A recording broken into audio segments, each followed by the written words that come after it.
Welcome to our deep dive into the world of Sergei Koussevitzky, the legendary conductor. We're going to explore not only his amazing life, but also the book itself. Sergei Koussevitzky and his Epoch. Exactly. Think of it as like a time machine taking us back to the early 20th century and the world of classical music back then. It really is, you can almost like feel the passion for music just jumping out from the pages. Right away, the author captures that, Koussevitzky's intense, almost ecstatic relationship with music. It wasn't a job for him. It was Everything, yeah. Yeah, it was his whole life. The book tells us this passion started early in Koussevitzky's childhood home, They're a small town. a small town called Vyshny Volochysk, Right. which the author says wasn't really anything special, Yeah, except for its rich musical traditions. it's fascinating, isn't it, how they connect his love for this place with his deep connection to Russian music. It is. Makes you think, like, how much do our childhoods shape the things we're passionate about, you know? Yeah, absolutely. And Koussevitzky's family, even though they were poor, they were surrounded by music. His father taught violin. Right. His father taught violin, Yeah. and his mother played piano.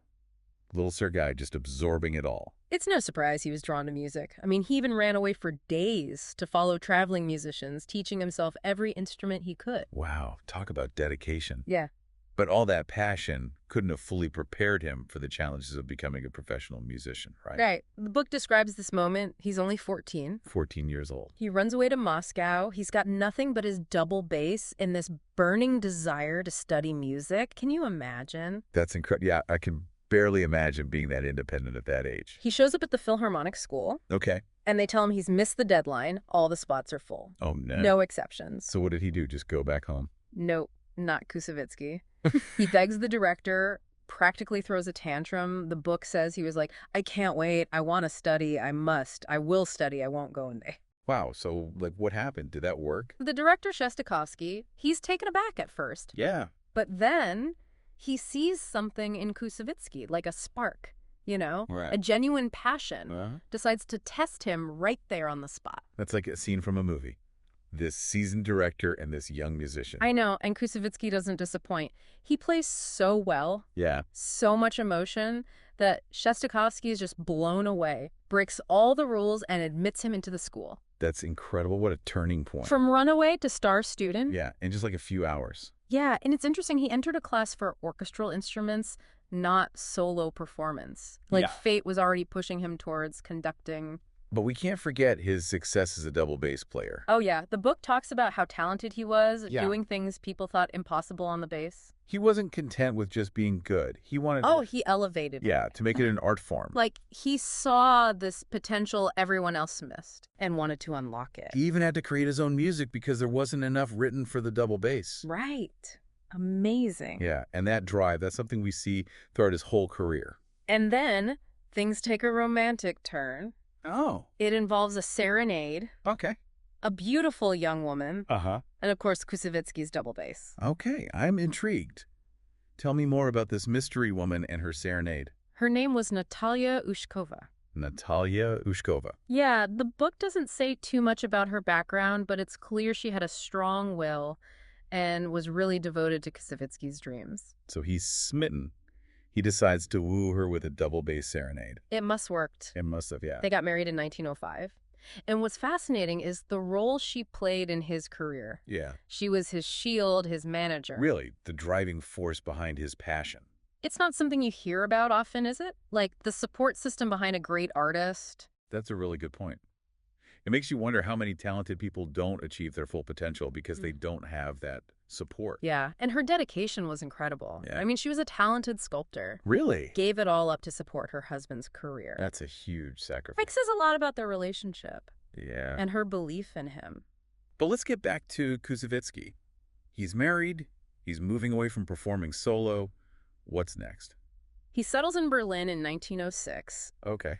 completely immerses himself in conducting, Wow. starts leading the student orchestra at the Berlin Hochschule. Which is, It's a really well-respected music academy. so he goes from mastering this large, complex instrument to leading a whole group of musicians. It's amazing, isn't it? And the way he learned orchestral scores, it was so unusual. Okay, how so? He didn't just read through them, he played them all on the piano. He played every part. All the different parts to understand the whole thing. That is some serious dedication. I've never heard of anyone doing that.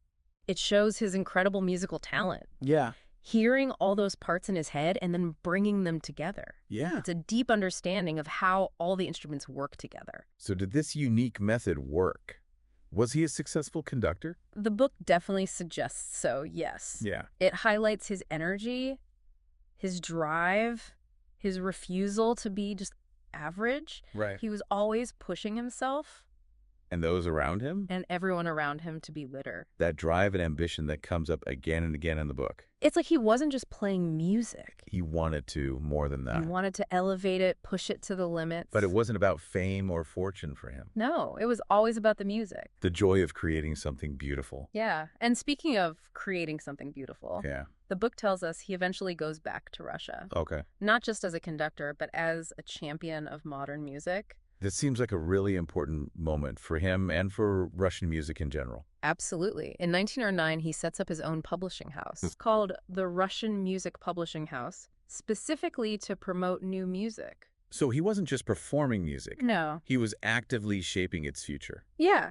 Taking risks. Yeah. Supporting the most innovative composers. And he was especially drawn to Alexander Scriabin. Scriabin. One of the most, I'd say, controversial composers of the time. Yeah, pushing the boundaries with his mystical ideas. Unconventional harmonies. And conventional everything. Yeah, rhythms, everything. It makes sense why Koussevitzky was drawn to him. They both wanted to push the limits of what music could be. And Koussevitzky really helps bring Scriabin's music to more people. He even saved one of his unpublished sonatas Really? from being lost forever.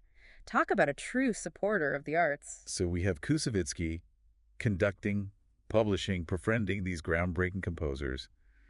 It sounds like he was at the center of a massive change in classical music. He was a force to be reckoned with, absolutely. And this is really evident in his famous concerts, Right. which became legendary, right? Right. They were known for their high standards and Koussevitzky's dedication to new music. Alongside the classics. Stravinsky, Prokofiev, Debussy, all these huge names reshaping the world of music. I can only imagine what it was like to be at one of those concerts, hearing those pieces for the first time. It must have been electric. There's even a story in the book about a concert that was so popular people were sneaking in through a broken window just to get a glimpse. Wow, talk about dedication. Mm. But this was all happening in Russia during a really tumultuous period, right? At the early 20th century, leading up to the Russian Revolution. How did all this affect Koussevitzky? That's where things get even more interesting. No. The book shows us what it was like to be an artist during the chaos of the revolution. So much change and uncertainty. Koussevitzky's story becomes intertwined with the fate of Russia itself. Okay, I definitely need to hear more about this. Mhm. So how did he react to the revolution? Did he support it, oppose it? Well, the book suggests he was pretty skeptical of the Bolsheviks. He even published a letter explaining why he was staying in Russia, emphasizing his commitment to preserving Russia's music amidst all the turmoil. So he used his position to speak out against what he saw as a threat to the arts.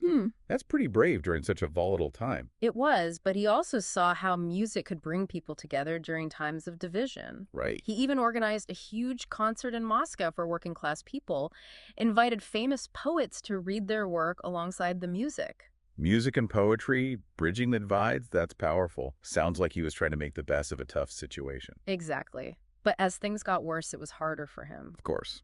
His publishing house was taken over by the government. His assets were seized.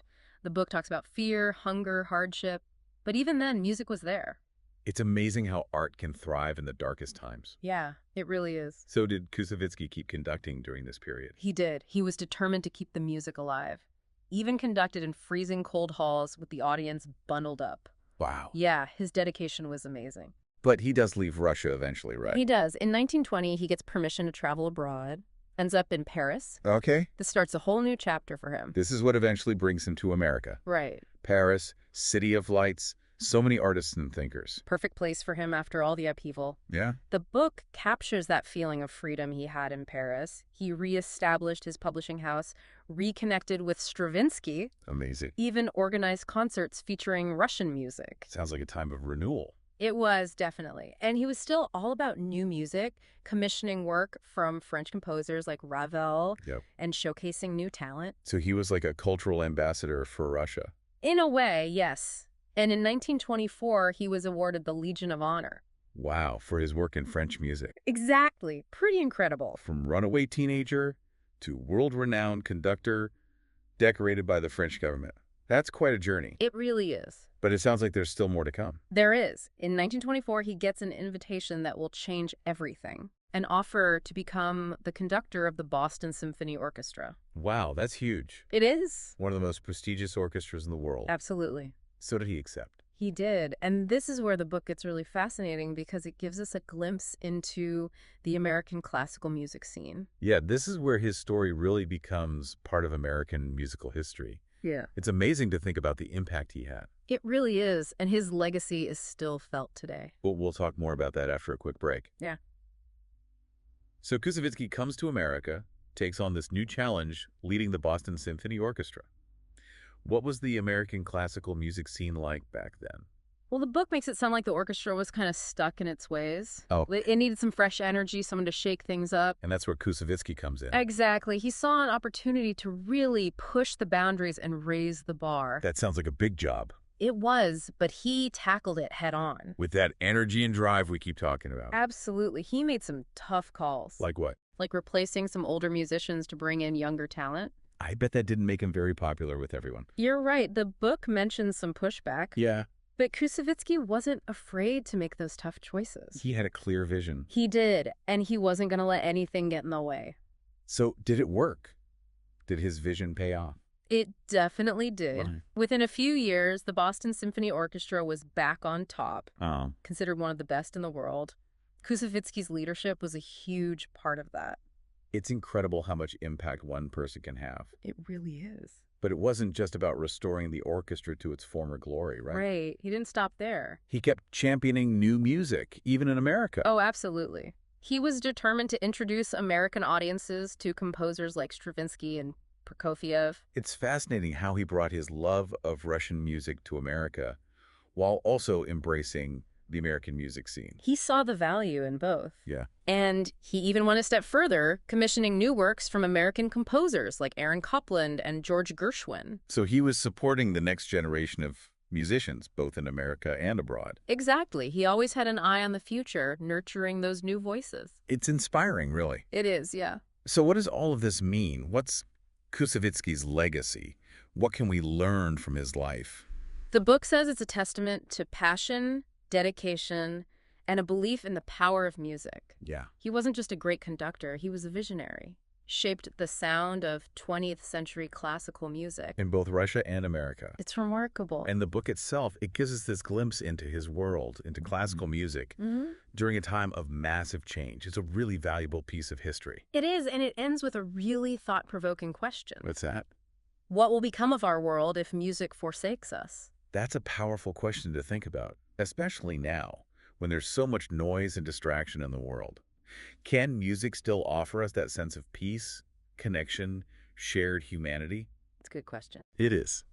Thank you for joining us on this deep dive into the life and times of Sergei Koussevitzky. We hope you've gained a new appreciation for his journey and the lasting power of music. So Koussevitzky gets to America. He's ready for this new chapter with the Boston Symphony Orchestra. What was the American classical music scene like then? Well, the book kind of makes it sound like the orchestra was a little bit, I don't know, stale maybe? Okay, like it needed some energy? Yeah, a little stuck in its ways. Like Yeah. it needed someone to come in and really shake things up. And Koussevitzky was the guy for the job. Exactly. He saw that and knew he could make a difference. Push those boundaries. Raise those standards. Sounds like a tough task. It was, but he was up for the challenge. With all that energy and drive we keep talking about? Oh, absolutely. He wasn't afraid to make some tough decisions. Like what kind of decisions? Well, he had to replace some of the older musicians. To make room for new talent. Exactly. He wanted to bring in some fresh energy and really elevate the orchestra's playing. I can imagine that didn't make him too popular with everyone. You're right. The book mentions some people weren't happy about it. But Koussevitzky had a vision. He did, and he wasn't going to let anyone stand in his way. So did it work? Oh, it absolutely did. That's amazing. The Boston Symphony Orchestra was back on top in just a few years, considered one of the finest in the world. All thanks to Koussevitzky's leadership. A huge part of it, yeah. His leadership was transformative. It's incredible how one person can have such a big impact. It really shows you the power of vision and determination. But it wasn't just about restoring the orchestra to what it was before, right? No, he didn't stop there. He kept pushing for new music, even in America. Absolutely. He wanted American audiences to experience the brilliance of Stravinsky and Prokofiev. The composers he'd championed for so long. Exactly. He brought his love for Russian music with him to America. But at the same time, he was really embracing the American music scene, too. He saw the value in both. Yeah, that's fascinating. And he went even further than that. He commissioned new pieces from American composers. Oh, wow, like who? Like Aaron Copland and George Gershwin, some of the greats. That's amazing. He was nurturing the next generation of musical talent. Supporting composers from all over. Exactly. Always looking towards the future of music. Really inspiring stuff. It really is, yeah. It's about more than just the music. It's about passion and dedication. So, looking back on it all, what's Koussevitzky's legacy? What can we learn from his life? I think the book sums it up really well. It says Koussevitzky's story is a testament to the power of passion, dedication, and a belief in the power of music to change the world. He wasn't just a talented conductor. No, he was a visionary. Who shaped the sound of classical music in the 20th century. In both Russia and America, it's quite remarkable. And the book itself, it's a window into his world, into the world of classical music during such a turbulent time. It really is a valuable piece of history. It makes you wonder, what would the world be like without music? Right. That's something for us all to think about. It is. Well, thank you for joining us on this deep dive into the life and times of Serge Koussevitzky. We hope you've learned something new and maybe even feel a little bit inspired by his incredible journey and the enduring power of music.